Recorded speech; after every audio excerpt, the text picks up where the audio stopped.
Kevin Feige, Daniel Bruhl, Anthony Mackie, Paul Rudd, Jeremy Renner, Anthony Russo, Joe Russo, Elizabeth Olsen, Sebastian Stan, Chris Evans, Robert Downey Jr., Paul Bettany, and Emily Van Camp. Down in the front. I'm literally...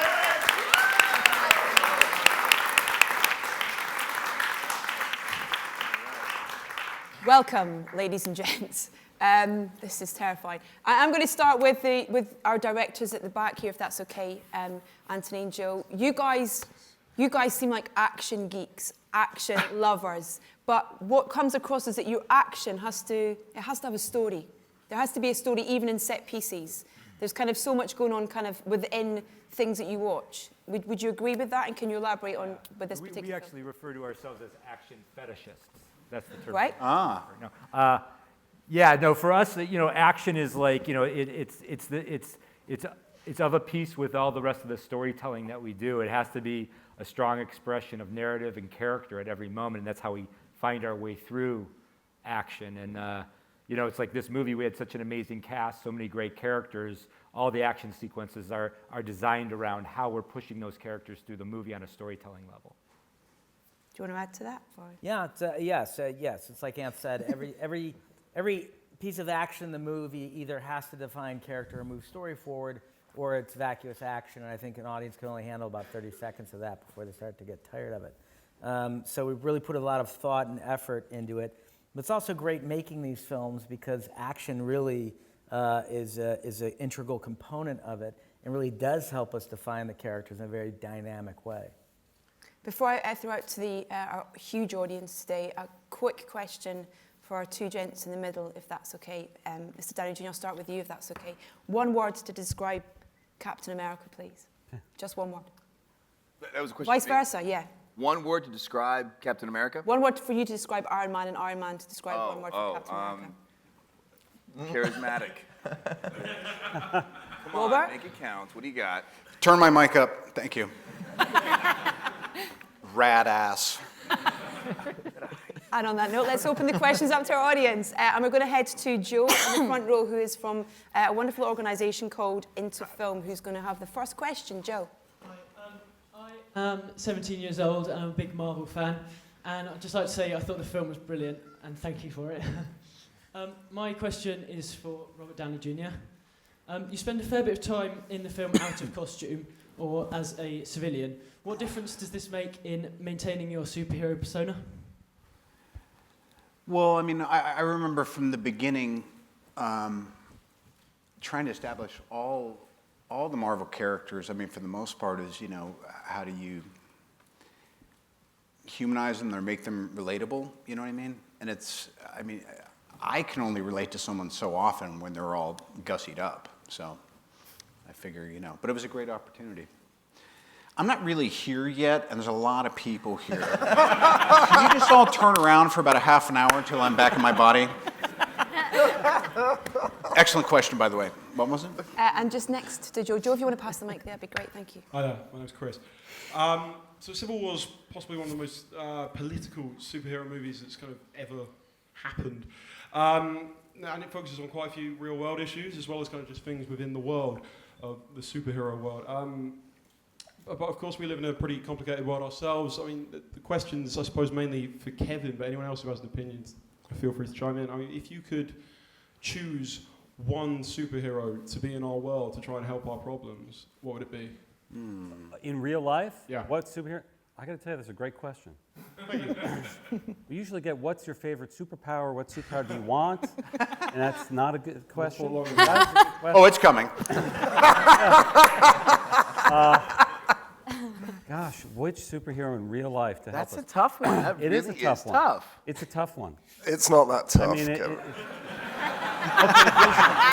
the vision. Is that the right answer? I'm just saying, British one. he's omnipotent and he can pick up the hammer. I mean, come on. But when he talks, everybody turns off their hearing aids. So.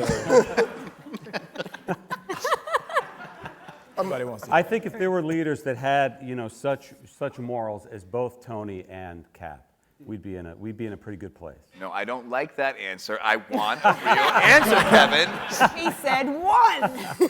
I nominate Hawkeye because he retires every 10 minutes. He understands how stressful it is. That's so stressful. So stressful. I'm going to a barbecue. Okay, next question in the second, or if you want to hand the mic just behind you, that'd be great, thanks. Hello there. Film's amazing, by the way. My kids loved it. This is a question from my 8-year-old son, Con, for Captain America and Iron Man. The film is about Captain America and Iron Man falling out, yeah? Have you two ever fallen out over something silly on set, and what was it about?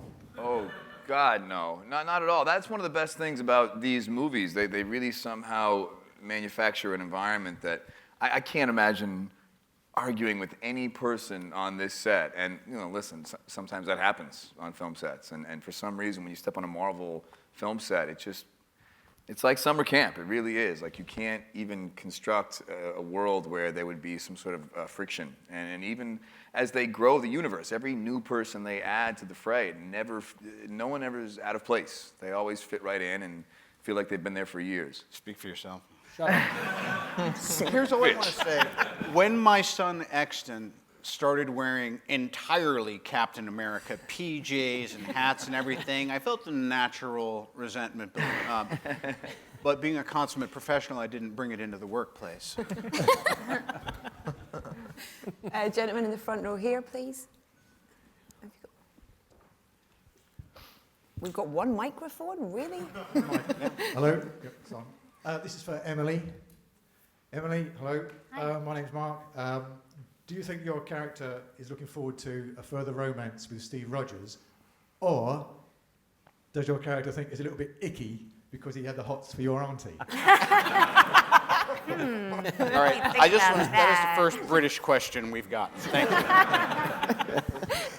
Well, in the comic books, they actually went on to have a very interesting, complicated love affair. So that was something I loved about, when I was doing the research for Sharon. But I don't know how far we'll go with that. We'll see, I suppose. I mean, it helps that it's like the great aunt. It's not, there's like one generation removed, I guess. I get it. Some people think it's weird. A little icky. It's a little icky. Sure. Little icky. Deal with it. Emily, was it great to see your character, kind of get in and get dirty with this in terms of get involved in the action in this as well? Yeah, it was so fun. I mean, Sharon's a badass in the comic books. It was nice to be able to kind of play with that a little bit, and these movies are great fun to make. So happy to be a part of it. Right, next question. Let's go to the lady there with the awesome hair. Hi, my question's for Paul. We saw Which one? Oh, sorry. Yeah. Paul Rudd. Yeah. Oh. Sorry, Bettany. My own town.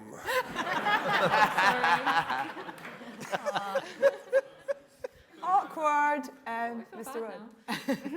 What's the goddamn question? For Paul Rudd. Yes, Paul Rudd.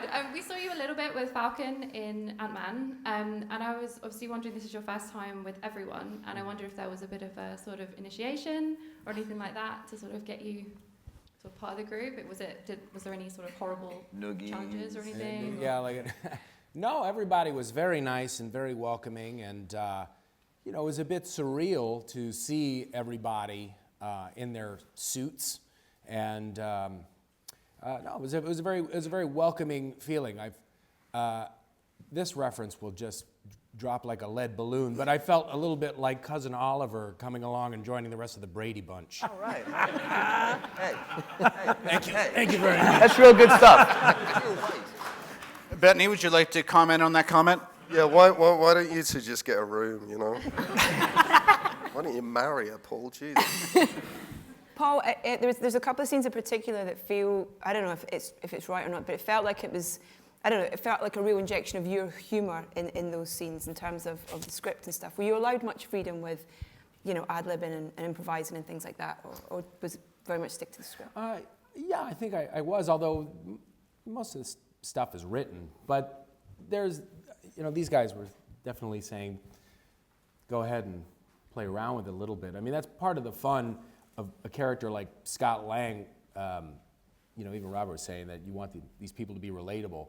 This is a guy that was not born with any kind of super ability, and so it's fun to kind of see meeting these characters through Scott Lang's eyes, and that's kind of the way that I felt just being there, shooting that scene. There was, you know, very little acting required, I think, on that part. Ladies and gentlemen, you're watching Hey You Guys! Hey You Guys, huh? Hey You Guys. Is that from the Goonies? It is indeed, yes. Nice. Hey